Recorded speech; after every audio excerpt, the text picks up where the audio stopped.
புரட்டாசி சனிக்கிழமை அம்மா வீட்டில் படையல் போட்டு சாமி கும்பிடுவாங்க. அதுக்காக செடியிலேருந்து நாளே துளசியெல்லாம் பறித்து பெருமாளுக்கு மாலை மாதிரி கட்டி ரெடி பண்ணி ஃப்ரிட்ஜில் ஸ்டோர் பண்ணலான்ட்டு தான் ரெடி பண்ணிக்கிட்டு இருந்தாங்க. மறுநாள் எல்லா சமையலையும் அம்மா சமைச்சு முடிச்சிட்டாங்க.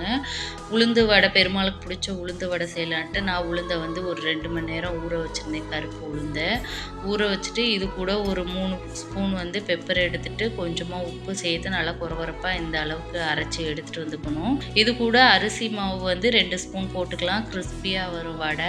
அதுக்கப்புறம் ஒரு இலையில கொஞ்சமாக தண்ணியை தொளிச்சு தண்ணி தொட்டு இது பண்ணிங்கன்னா தான் நல்லா ஈஸியாக எடுக்கிறதுக்கு வரும். இந்த மாதிரி மெலிசாக தட்டிட்டு நடுப்புற ஒரு ஓட்டை மாதிரி போட்டுட்டு எண்ணெய் காஞ்சதுக்கப்புறம் எண்ணெயில் போட்டு நல்லா பொரிச்சு எடுத்துட வேண்டியதான். சூப்பராக ரெடியாகி வந்துருச்சு.